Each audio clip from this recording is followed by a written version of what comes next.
समझने वाले क्या समझते हैं, हमको क्या फर्क पड़ता है, हम क्या है, हमारी समझ ठीक होनी चाहिए। आप समझ रहे हैं? हमको लोग क्या समझते हैं, इसके लिए हम जीते हैं क्या? हमारी क्या समझ, ये बात समझ के जीना है। हम धर्म से जीते हैं, हमारी समझ भागवतिक है। अब तुम क्या समझते हो, तुम्हारी समझ है, हम तुम्हारी समझ से थोड़ी जीते हैं, हम अपनी समझ से जीते हैं। हमारी बात समझ रहे हो?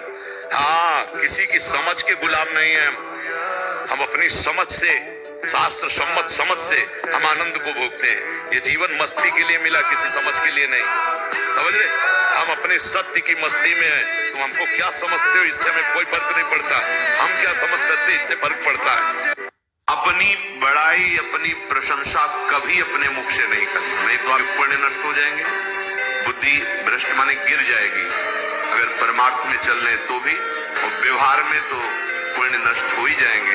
बुद्धि गिरी हुई तभी ऐसी बात होती है। और ये दोष बहुतायत है, ये बहुत प्रभावशाली है। अपनी बड़ाई मारना, इसको देख लो, पकड़ो सत्संग है। अपने मुख से कभी अपनी बड़ाई ना करना। अगर कोई अपने मुख से अपनी बड़ाई करता है, उसके सुकृत नष्ट हो जाते हैं, बुद्धि भ्रष्ट माने गिर जाती, पतित हो जाती है।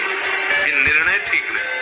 अगर हमारा सारथी, हमारा ड्राइवर मूड हो तो कहीं भी हमको गिरा देगा, तो वो बुद्धि भ्रष्ट मतलब गिर जाती है, निर्णय करने लायक नहीं रहती।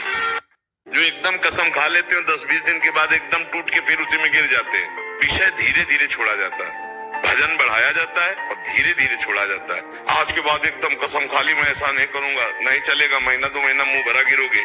धीरे से, धीरे धीरे क्रम करके जितना छोड़ते चले जाओ, उसको दोबारा स्वीकार ना करो तो विषय पर विजय प्राप्त कर लोगे।